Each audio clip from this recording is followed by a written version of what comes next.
और एक बड़ी खबर उपचुनाव को लेकर बीएसपी की तैयारी। उपचुनाव में सभी सीटों पर लड़ेगी बीएसपी। कोऑर्डिनेटर से मांगे गए उम्मीदवारों के नाम। बीएसपी नेता गांव-गांव जाकर चौपाल लगाएंगे। आकाश आनंद को दी गई गांव-गांव अभियान की कमान। आकाश आनंद को प्रचार की जिम्मेदारी भी दी जा सकती है। तो कोऑर्डिनेटर से उम्मीदवारों के नाम मांगे गए हैं। उपचुनाव को लेकर बसपा भी पुरजोर तरीके से तैयारी करने के मूड में है।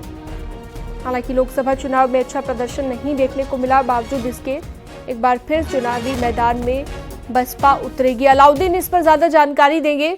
अलाउद्दीन, बसपा की तैयारी काफी ज्यादा दिख रही है। आकाश आनंद को माना जा रहा है कि फिर से प्रचार की कमान सौंपी जा सकती है। उम्मीदवारों के नाम फाइनल कर रही है बीएसपी। बिल्कुल ठीक। 2 हफ्ते पहले आपको याद होगा कि एक बार फिर से आकाश आनंद को फिर से सारी तमाम जिम्मेदारियां रिस्टोर कर दी गई थी। जिस तरह से उत्तराधिकारी का पद उनसे वापस लिया गया था, लेकिन ठीक 15 दिन पहले जब तमाम कोऑर्डिनेटर्स, नेशनल कोऑर्डिनेटर्स की बैठक थी, उसके बाद फिर से ऐलान किया गया था कि उनकी तरफ से तमाम जिम्मेदारियां एक बार फिर से वो संभालेंगे और उत्तराधिकारी भी वही होंगे पार्टी के।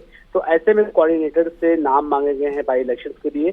हालांकि उसी मीटिंग में बात तय हो गई थी कि बाई इलेक्शन तमाम जो है बहुजन समाज पार्टी तमाम सीटों पर लड़ेगी। तो ऐसे में नामों का आने का सिलसिला भी शुरू हो गया है। आकाश आनंद की जिम्मेदारी संभालने के साथ साथ इस बात का भी ध्यान रख रहे हैं कि ऐसे उम्मीदवारों को मैदान में उतारा जाए जो जीत के करीब जाएं, क्योंकि जैसा कि जिस बात का जिक्र आप कर रही थी कि लोकसभा इलेक्शन में उतना उत्साहवर्धक रिजल्ट नहीं रहा है, तो ऐसे में बहुजन समाज पार्टी के लिए ये गांव-गांव जाने का जो प्लान बनाया गया है, ये भी उसका एक पार्ट है। साफ तौर से आप इस बात को मान के चले कि आकाश आनंद अब न सिर्फ कैंडिडेट पर नजर रखेंगे, बल्कि कोऑर्डिनेटर की तरफ से जो नाम आएंगे उनको लेकर के एक सर्वे भी कराया जाएगा, उनका ट्रैक रिकॉर्ड देखा जाएगा, उसके बाद ही जाकर के कैंडिडेट फाइनल होंगे। ठीक है, बहुत शुक्रिया अलाउद्दीन आपका तमाम जानकारी के लिए।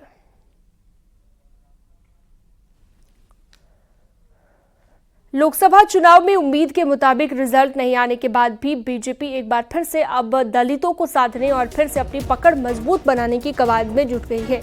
इसी क्रम में बीजेपी के राष्ट्रीय संगठन महामंत्री बीएल संतोष ने दलित मंत्री नेताओं के साथ बैठक की है और बीएल संतोष ने दलित नेताओं से लोकसभा रिजल्ट को लेकर फीडबैक लिया और बड़ी संख्या में दलितों को बीजेपी से जोड़ने के एजेंडे पर रणनीति बनाई।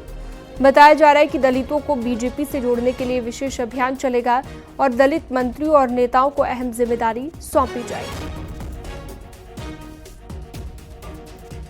राजीव फोनलाइन पर जुड़ गए हैं ज्यादा जानकारी के साथ। राजीव, भारतीय जनता पार्टी भी उपचुनाव को लेकर पुरजोर तरीके से कोशिश कर रही है और तैयारियों में जुट गई है।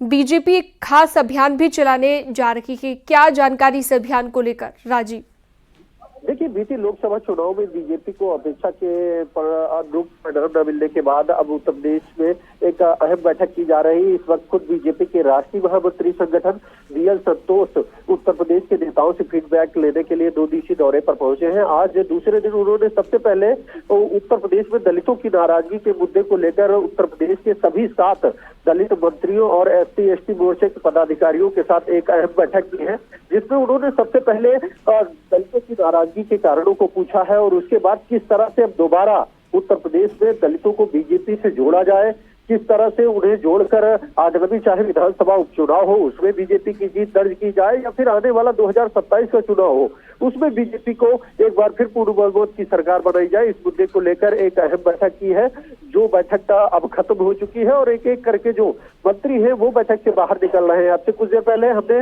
मंत्री गुलाब देवी से बात की तो उन्होंने दावा किया कि उत्तर प्रदेश में जो दलित है वो बीजेपी से नाराज नहीं है और लगातार कुछ जगहों पर जो विपक्ष है वो गुमराह करने में सफल रहा है, लेकिन हम लोग एक विशेष अभियान चलाएंगे और घर घर जाकर जो योगी मोदी सरकार की उपलब्धियां हैं वो उन तक पहुंचाएंगे और मुझे पूरा भरोसा है कि एक बार फिर आने वाले दिनों में बीजेपी पूर्ण बहुमत की सरकार बनाएगी और हाल ही में होने वाले उपचुनाव में भी शानदार प्रदर्शन करेगी। ठीक है, बहुत शुक्रिया राजीव तमाम जानकारी के लिए।